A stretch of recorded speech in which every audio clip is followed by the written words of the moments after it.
में आजकल जो भारत के परिवारों में नुकसान हो रहा है, उसमें एक टाइम मैनेजमेंट को लोग वैल्यू ही देना बंद कर दिया। कोई टाइम ही नहीं किसी का, कौन कब उठ रहा है, कौन कब जा रहा है, कौन कब खा रहा है, कौन कब बोल रहा है, कौन कहाँ जा रहा है, इतना अव्यवस्थित हो गया। देखो, व्यापार, खेल और राजनीति, इन तीनों में टाइम का बड़ा गेम है। व्यापार में व्यापारी लोग टाइम का खेल है, बस बाजार कब उठा कब गिरा पकड़ लिया टाइम। खेल में टाइमिंग का ही खेल है, टाइमिंग बिगड़ा, गोल हुआ, विकेट गया, ये भी टाइम है। राजनीति में टाइम का खेल है, कब किसके साथ हो, इसका साथ छोड़ कर उसके साथ चले जाओ। ये लोग जो दल बदल करते हैं, ये क्या करते हैं, ये भी टाइमिंग। ऐसे परिवारों में भी टाइमिंग का महत्व है। हमारे ऋषि मुनियों में ये जो 7 वचन लिए गए, जिसका आज धन की बात कर रहे हैं, आप जानते हैं हमारे ऋषि मुनियों ने हमारे भारत की परिवार व्यवस्था में समय प्रबंधन का बड़ा मान दिया है। हमारे परिवारों में जन्म, हमारे परिवारों में शिक्षा, हमारे परिवारों में नौकरी, हमारे परिवारों में विवाह, और भारत के परिवारों में माता पिता बनने का भी समय ऋषि मुनियों ने आयु के साथ तय किया था।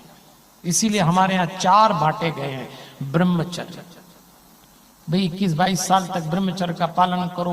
उस दौरान आप अपनी शक्तियों का उपयोग शिक्षा में डालिए, ये ब्रह्मचर्य था। उसके बाद आपसे कहा है गृहस्थ बन जाइए। ऋषियों ने कहा हर बात का टाइम होता है भाई, गृहस्थी बसाने का एक समय है। फिर जब वो गृहस्थी परिपक्व हो जाए तो वानप्रस्थ में उतरो, वो भी एक समय है। फिर वानप्रस्थ परिपक्व हो जाए तो संन्यास में उतरो, वो भी एक समय है। और ऋषि मुनियों ने साफ कहा है गीता में भी और भागवत में भी कि घर बार छोड़ के आश्रम में जाके भगवा कपड़े पहनने का मतलब सन्यास नहीं है। उद्धव ने सवाल पूछा था कृष्ण जी से कि भगवान आपकी दृष्टि में सन्यास क्या है, तो भगवान ने बिल्कुल ये उत्तर नहीं दिया कि भगवा कपड़े। उन्होंने कहा था कामनाओं का त्याग ही सन्यास है।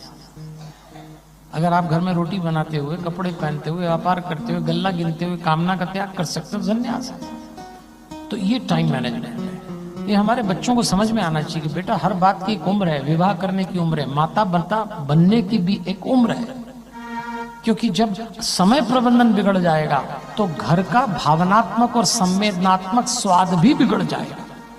क्योंकि आपकी उम्र मिसमैच हो गई तो आप कुछ भी हो जाओगे।